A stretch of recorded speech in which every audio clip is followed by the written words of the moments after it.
All right, Mr. Preston Smiles, we're doing it. Thanks for joining me. Thanks for carving out some time, brother. Blup, blup, Rastafari. Let's get it. Yes, the energy. I love it, man. Yes, yes. So, what's going on in your world? We just logged on here, and you said you're in it. You're in the throes of fatherhood right now. What's going on? Oh man, boy, oh boy, am I in the throes. Well, first, let me just start with this. You don't know this because we haven't announced it publicly yet, but we're pregnant again. All right. So Well, all right. we're So, how many? Let's tell the listeners. How many kids do you have currently, and what are their ages? 742 Yeah. million kids is what I have currently. Yeah. So I have a 3-year-old who is at the stage where he can climb out of his crib at will. And so we'll talk about that. And last night I was in his room like 40 times because he was just like, I want my cars. I want Blippi. I'm like, go to fucking sleep. So a 3-year-old, twins, the twins are 1. And so, and now we're pregnant again. So we will have 4 under 4 Man, that's very awesome. soon. And everybody's going absolutely bonkers. One girl, 2 boys, and now we have a 3rd boy on the way. So Congrats, man. That's mm, incredible. yeah, man, it's been quite the journey, man. 3 years ago, I was, a dude with his wife traveling the world in Greece and Africa and Australia and all the things. And now I change a million diapers and I have poop on my finger every other day. And like, it's like, okay, we switched the whole game up, bro. Yeah. Well, would you mind to, I guess, before we dive into what you're currently experiencing, just a little bit about your background, your professional background, anything personal you might want to share, Yeah. before kids, when kids entered the picture, all that fun stuff. Yeah, man. I mean, there's many layers and levels to it. I'm Hmm. 40 years young, and I've lived many lifetimes. But I will say this: 2014, I was living in my mom's house, and that year, according to the IRS, I made $32,000. The following year, 150. The next year, 3. The next year, 6. The next year, 1 million, and I haven't stopped. Hmm. And I was always amazing. I was always dope. But there was some blocks in my consciousness because I had so much childhood trauma, which a lot of us do. We just don't know that we do. And because I had inherited my mom and dad's and their mom and dad's and their mom and dad's money blueprint, I was unconsciously sabotaging every time I got close to manifesting anything. And it's interesting because, we all have these little of courses that live in our body. So like right now, if the lights went out in your house right now, Brad, and anybody Hmm. else listening, there's an of course and a neural pathway in your body that says, oh, the light switch is over here. And so instantly in the dark, you would be able to get up and go find the light switch. Hmm. And in certain areas of my life, I had an absolute of course. Like when it came to me giving my gifts and me showing up for people as a coach, a speaker, an author, as me doing seminars and workshops, absolute yes. Like, of course. But when it came to me experiencing the abundance that I know I was called here to experience, I had all kind of stuff in front of that and worthiness stuff about, I was placed in special education when I was very young. And this is the 80s, and they didn't really tell me. And of course I'm crazy, right? But not like that kind of crazy. And they didn't embrace or celebrate the things or the areas where I was a genius. They Hmm. just focused on all the places where I was behind all the other kids. And so uh, I developed this sort of idea that I was, less than, that I was Hmm. stupid, that I was dumb, that I was, somehow, a mistake, and that my sister and my friends and everybody else was smart. And then, out of that came this sort of like imposter syndrome, but also this like Robin Hood thing where I would bully the bullies and befriend the nerds. And so there's this part of me that's always cared about the underdog because I've been the underdog for fucking a lot of my life, you know, and so yeah, I know I'm sort of jumping all over the place, but in essence, I help people remember who and what they are. I help people uh, become truly alive. And one of the most important things that I teach my clients is there's only two games ever happening. One is the outside in game that says my money, cars, dick size, X, Y, and Z, all of those things make me good enough. If my wife compliments me, I'm good enough. If the world validates me, I'm good enough. If I have a good job, I'm good enough. The other game is the inside out game. And that one is where we truly know that we are perfect, whole, and complete, but not finished, and that we are unique emanations of the Most High. And to me, when I look at a rainbow, when I look at my child's beautiful smile, when I look at a freaking puppy, I say, wow, that is God's perfection. And if I can see and behold a tree, a rainbow, a puppy, a smile, and say that is God's perfection, then it didn't make a mistake with me. And so owning that and operating in the world from the context of I am perfect, whole, and complete is very different. And I am therefore free, even if I get the car, the dick, the girl, the X, Y, and Z, all that stuff, extra. Bring it on, but it is not my God. My God lives inside of me. Dude, I love that. That's inspiring stuff. Makes me feel good. I love it. Let's go. All right. So, but you were just talking about, you have this explosive growth in your income, your career trajectory. You're traveling the world. You have kids. Now you're changing diapers. You're about to have 4 under 4. It's the lifestyle changes a little bit, but I can tell from the outside looking in that you've not, your path of inspiration has not been affected by any of that. And if anything has grown. So when you started having kids, how did that change you? How did becoming a father change you and how, you approach, life in general, but, especially like the business side and how you're living your life? Well, I've shared this openly. The moment we found out that we were pregnant with our first son, Kingston, I instantly doubled my income. Like it was like, boom.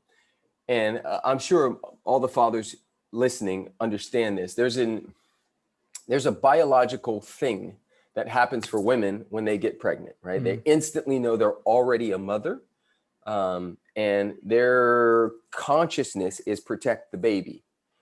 Well, a similar thing happens for a man, and it happens before you even get pregnant, but it goes to another level when you get pregnant. So here's an example.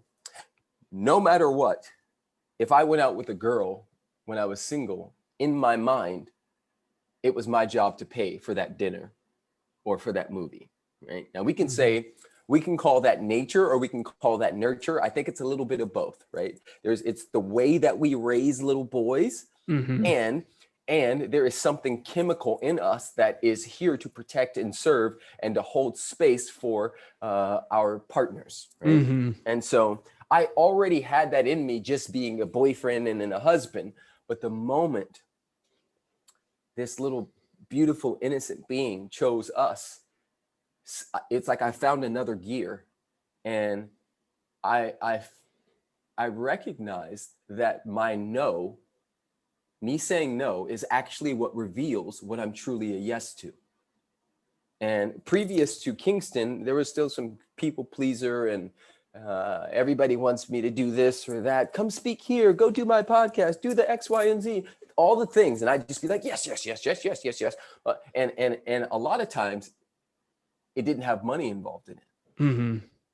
Well, the moment Kingston got here, I was like, oh, well, I have somebody to take care of, and not just in the short term, right? Now I have to be playing for 20 years from now.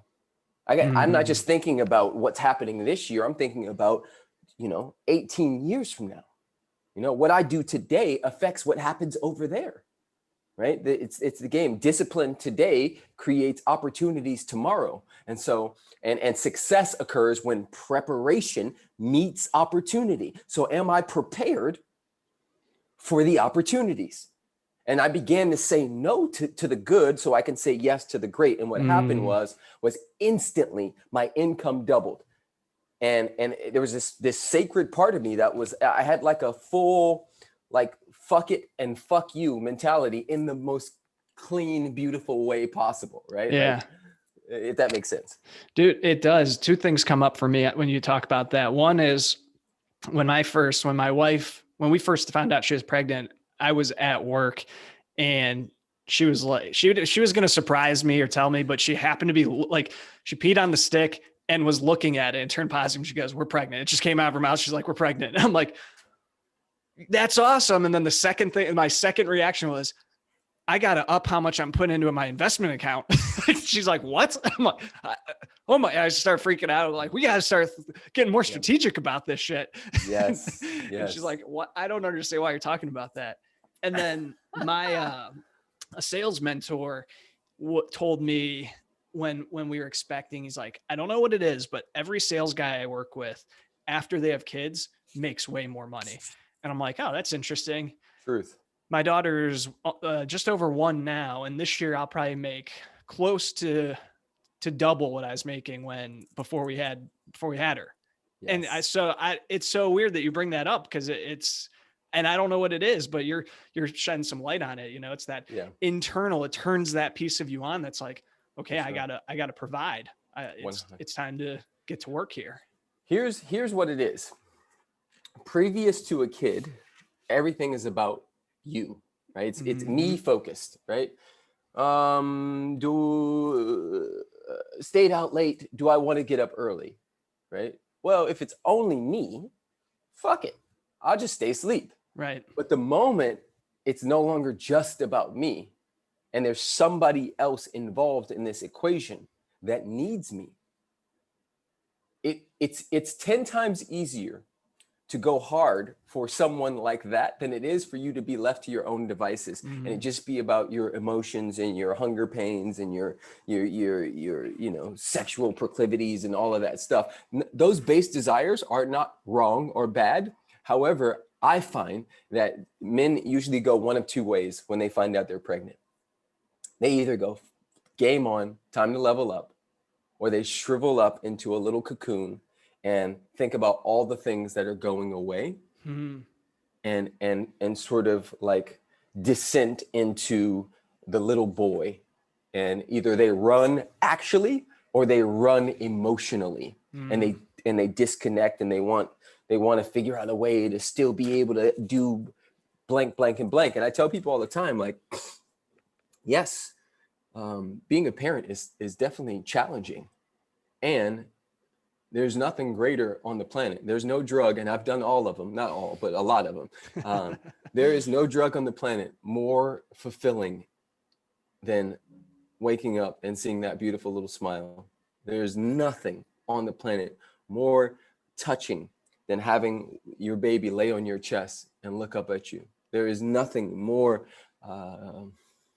spiritual than that moment where you see your kid take their first shit on the toilet and you're just like, yes, no!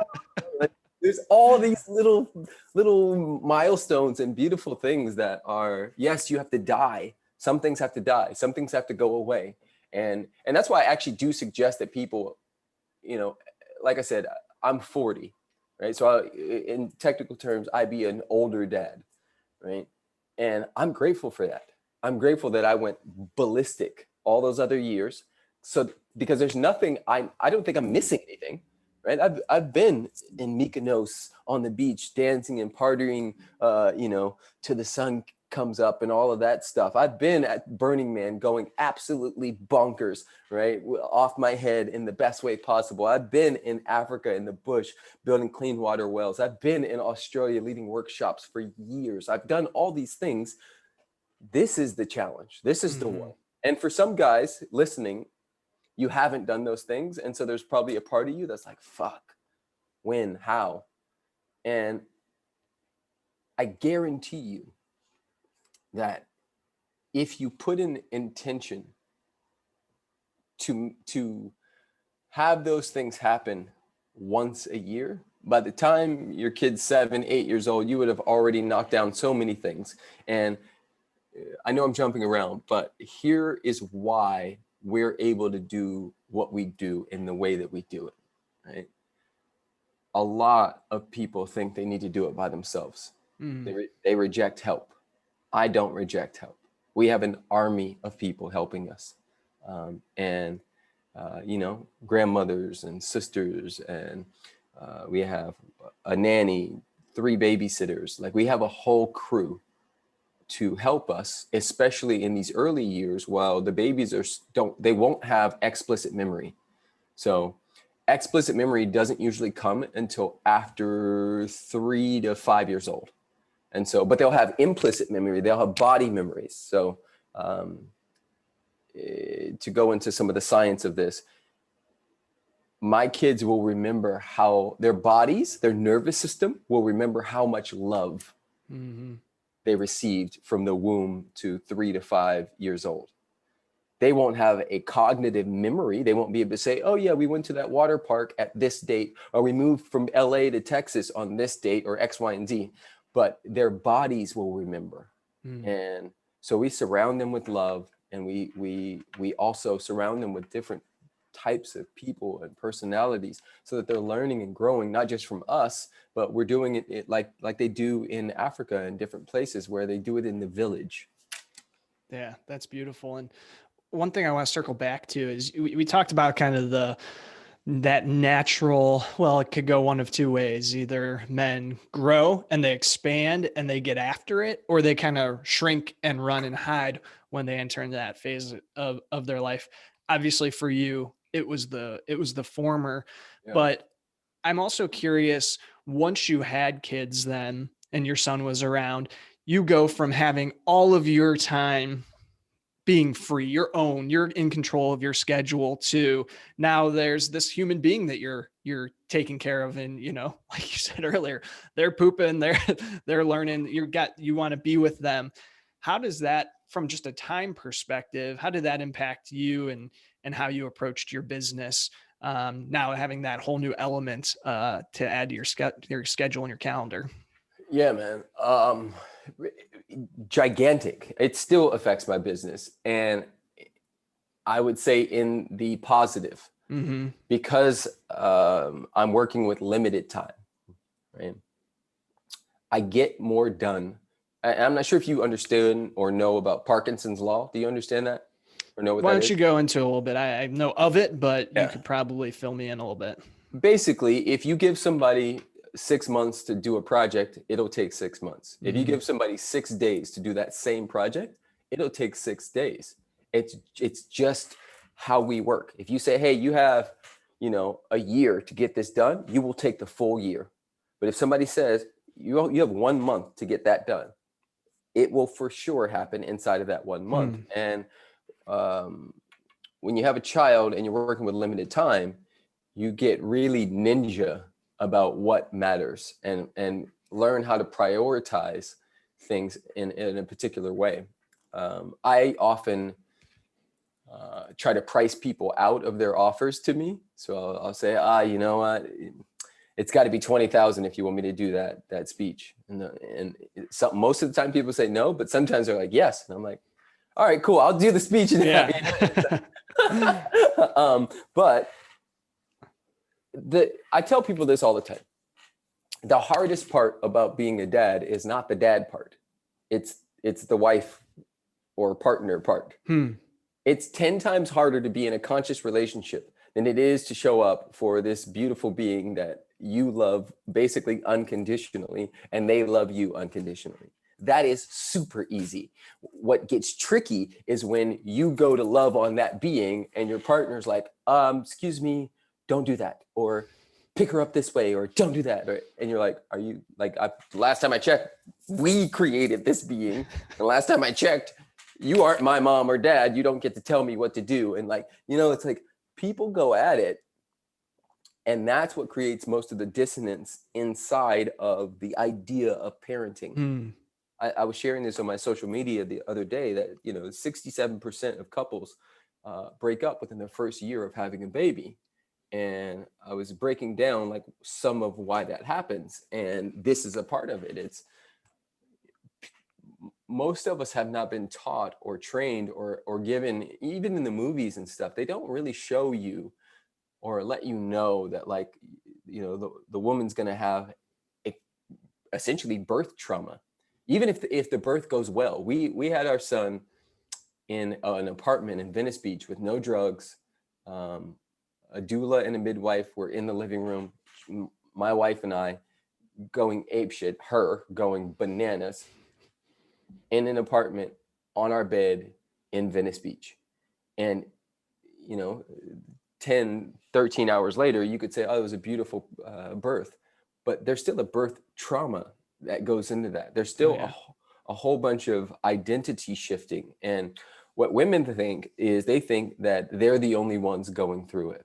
And so when the dad or the man gets to go back to work, while she becomes this machine that's milking nonstop and has to sort of reconfigure who she is inside of this world, she thinks that that's not true for him as well. Resentment builds, lack of sleep, plus stress, identity.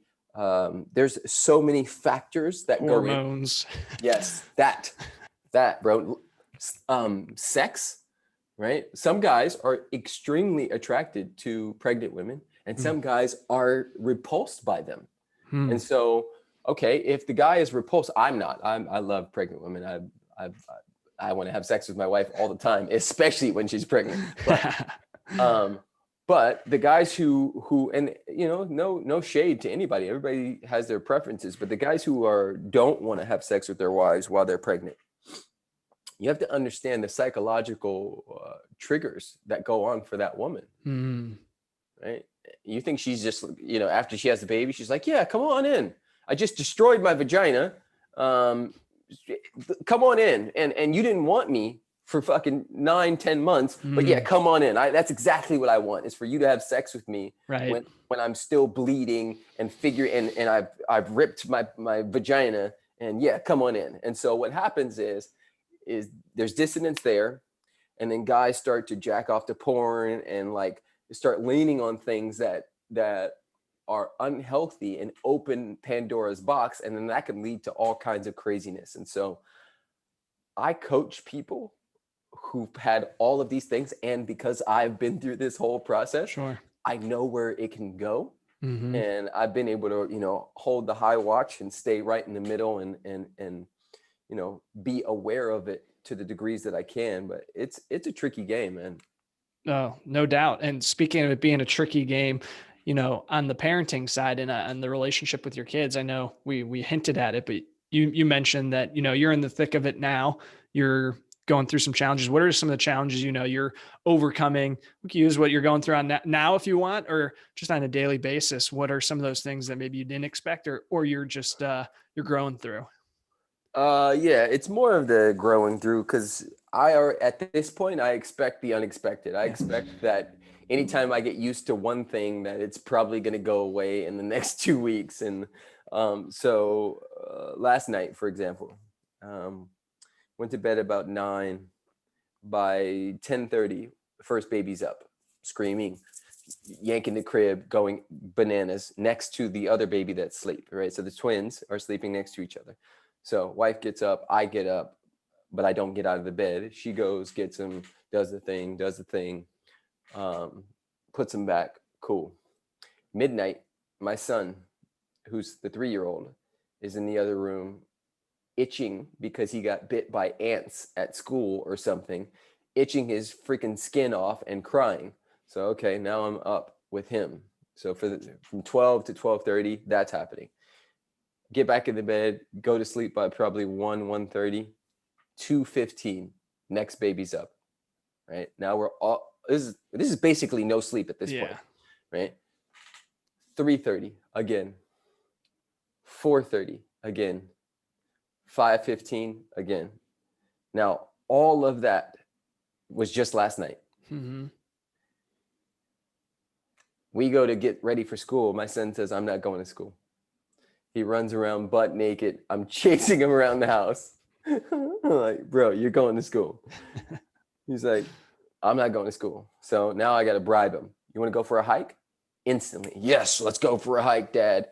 Right. And now, even for this podcast, I wasn't late, but I just walked in as opposed to what I wanted to do, which is get here, get settled, do some other work and X, Y, and Z. But we're constantly veering off of what I want to do and going with what is present for us now. And so all of this would already be challenging, but add that she's pregnant again and extremely tired. Mm-hmm.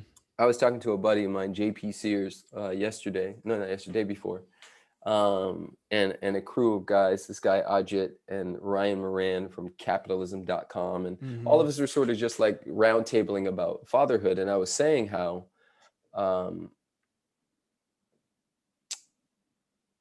to me, and I know some women would reject this idea, but I would love to debate and have this conversation about it. But to me, if both parents are conscious and in and on it, a dad has a harder job than a mom. And here's why. The mom, call it nature, call it nurture, call it a little bit of both. Our society is set up in such a way that the mom's duty, right, internal, let's say the sort of evolutionary impulse is make sure this kid doesn't die, which is absolutely beautiful. So her biggest worries is the kid and the self. And a lot of moms have mom guilt, so they put the kids before themselves and all kinds of stuff comes up and then they're burned out X, Y, and Z. Well, the dad, his job is to make sure mommy is taken care of, babies are taken care of, finances are taken care of, his mental health is taken care of, because he also knows he's the most dangerous person in the house. And so if his range of tolerance in trauma, because I do trauma work, there's a range of tolerance. And if his range of tolerance starts shortening, then any little thing could have him explode. Now, some guys explode, they call it hyper and hypo. Hyper arousal, Hulk brain, survival brain, both of these are survival brain when they go out of the range of tolerance. Fight, flight, freeze, and appease, that's like, oh man, I'm gonna die. But then even inside of that, if a man, some guys have, I'll say it differently, some guys have innies and some guys have outies. So speaking around belly buttons. Yeah. I'm a guy that has an outie. When something's not working for me, you'll see it. You'll see it on my face. You'll see it in my energy.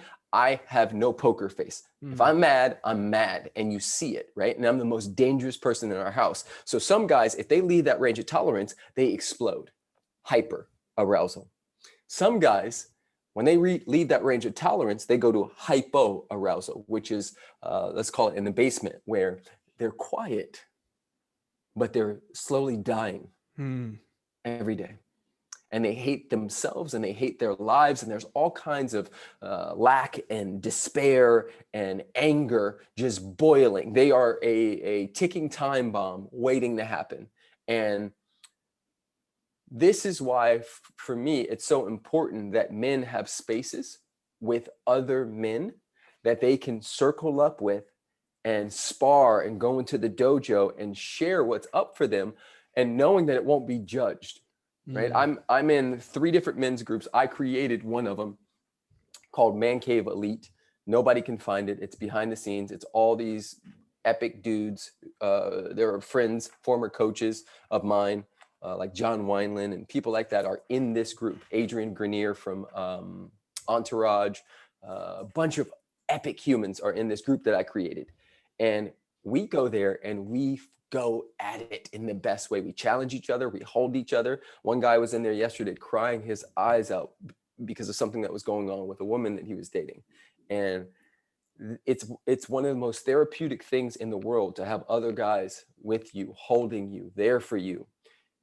And so, like in the Native American cultures, in sweat lodges, they say we suffer in here, AKA the sweat lodge, so that we don't suffer out there. And when we create these containers for men, that is exactly what it's for. And I'm sure you have one for guys, but it's a big deal, man. Yeah, for sure. And I like that. I like that concept you shared too. Getting the innie or the outie, or whether you're internalizing that or wearing your frustrations on your face. And I feel like for me, I've been in phases of each of those at different points in my life. What and the it's really interesting concept too that you bring up about men having it harder, or having this additional challenge of being that provider, protector, but Hmm. also being able to hold space for your family and for your wife. Yes. And I'd like to get your perspective on it too.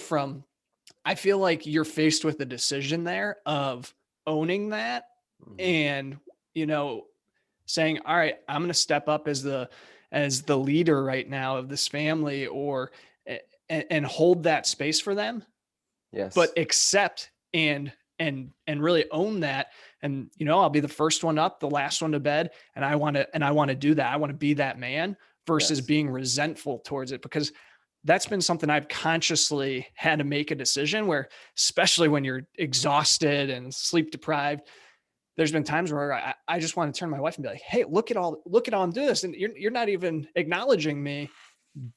But then at other times I'm like, you know what, no, this is my opportunity to Hmm. hold this space. So I would love to get Thousand, your perspective on that. 1000%, man. I say this all the time. It's, being a parent in general is one of the most thankless jobs in the world. Mm-hmm. There is so many details, so much minutia. And like I said, there's a big difference between a guy who's showing up and a guy who isn't. Mm-hmm. For any of you women out there listening to this podcast, don't get me wrong. I know your job is very challenging and very difficult, and we praise and honor you for that. And men do a lot. Dads who really show up do a lot, and Oh it yeah. is extremely thankless. And hmm, yeah, I I've been both too, in innie and an outie. And like I said, the healthiest thing you can do for yourself as a dad, in my opinion, is to get in a circle of other men, so that all those frustrations, all the things that come up, become there's a place, there's an outlet for them. Mm-hmm. We are in and out beings. We take water in, we piss water out. We take food in, we poop food out. We take breath in, breath comes out. But what happens is we have a trigger, something that happens, right? It could be simple, small, whatever the case may be. And instead of allowing that to release and doing what our children do, right? If my kids are mad about something, the boys are playing with cars right now, and Kingston doesn't let Zai play with his cars. And so Zai will try to take a car, and as soon as he does, Kingston will lose it. Ah! Right? Mm-hmm. Well, the reason he doesn't walk around traumatized is because he matches his expression with his experience. But Mm-hmm. guys will have something happen, and instead of matching what happened with like a primal scream or beating your chest or going out and like just like dancing it off or whatever the case may be, or taking a bat and beating the crap out of a pillow, those guys will internalize it and do what they've been doing since childhood, which is stuffing it down. And when you stuff enough things down in this beautiful living library called our bodies, it will explode. Mm-hmm. It's like a beach ball trying to stuff a beach ball underwater. It's going to slip out in traffic. It's going to slip out at one of your kids. It's going to slip out in that tiny little argument with your girlfriend or wife where it turns into World War VII. Mm-hmm. You're like, how did it get here? It's because, bro, you haven't been processing the stuff that you've been going through every freaking day or every single week. So to me, there's nothing more important than being in an environment with other men who can hold you and love on you and laugh with you and be like, bro, me too. Like, all good. Like, just a place to say, fuck. Ugh, Yeah. I want to run right now, right? Mm-hmm. I had a buddy say this the other day, and this may resonate for a lot of guys out there. He said, my life has never been more perfect. He's like, I got the girl, I got the land, I got the house, I got the whole setup. And yet there's this part of me that just wants to sabotage it all and run. Hmm. He said, I just want to say that. I'm never going to do it, but I just want to say it because it's so true for me. And everybody in our mastermind, every single one of the guys was like, yo, me too. Thank you for saying that. Mm-hmm. Right? Just the relief. He didn't have to hold it anymore. Right? T.S. Eliot said, it's not the load that breaks us down, but the way we carry it. It's not the load that breaks us down, but the way we're carrying that load. If you give a little bit of it to one of your brothers, it's not as heavy. Mm-hmm. That's the game. Yeah, dude, so true. I love the concept of having that tribe too, that group of guys that you can confide in and have that kind of safe outlet and be able to not hold that beach ball underwater because it doesn't work. 1,000%. And the thing is, we hear a happy wife, happy life, but the same is true for dad. Yeah. Right? The freer and the happier, the more in your body, the more joy you're experiencing, the more playful you are, the more you celebrate yourself and life, the more you fall in love with the little idiosyncrasies and the nuances of the journey of this thing called being a dad. Yeah. The more available you are, because we're not just teaching them by what we say, we're teaching them by who we're being. The energy that you and I exude on a day-to-day basis is exactly what our kids will inherit from us. And so what do we want them to inherit is the conversation to be in. Yeah. And the happy wife, happy life. I mean, it's great to have your wife be happy, but if it's at your own, the expense of your own happiness, that's gonna translate down. That's what you're gonna pass on. That yes. you're gonna exude that energy and that frustration and that resentment. Yes, bro. Yes, for sure. So, Preston, I know we're bumping up against our time here, but one question I gotta ask that I love to ask all the dads who come on the show is, when you do have a friend who is preparing to embark on their own journey of fatherhood, or new dad just had their first kid, is there one piece of advice or wisdom that you would pass down to them if they came to you and said, man, what have you learned over the last 3 years that you'd like to embark on, or that you'd like to pass down to me? There's a few, but I have a buddy, a pretty famous influencer buddy, who came to me maybe 2 weeks ago, and this is the advice I gave him, because he had scheduled to go somewhere and do something with his friends, and his wife also scheduled a dinner that she didn't tell him about. And when he told her that he was going, she did the thing where she got all butthurt and all the things, and he called me and was like, what do I do? Like, I scheduled this thing, but she also scheduled this thing. And I was like, bro, listen to me, and listen to me closely. Sometimes the best thing you can do is lose the battle so you can win the war. And not that this is a battle or a war, but I want you to think of it in that way, in the sense of sometimes you have to sacrifice the small little things in order to create a bigger container. I reminded him that you're a dad now. And if your wife/girlfriend does not feel safe now, then she is taking that same energy and putting it into the child that's inside of her womb. Your job is to protect your family, whether the baby is on the outside of her belly or the inside of her belly.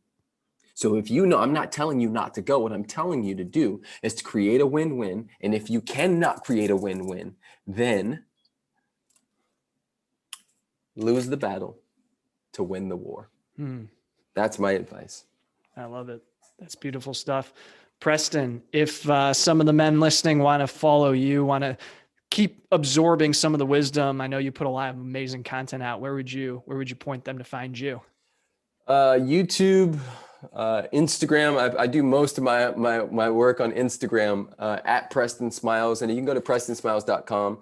I'm going to be releasing these workshops that we do called Unleash the Beast, which are ridiculously amazing. Probably some of the best work you can do for a man, because we're going there sometime this year. So just be on the lookout. And I appreciate you guys. If I never hear from you or talk to you, or just thank you for listening. Thank you for being present, and thank you for being a conscious dad. Thank you for being the kind of guy that shows up no matter what.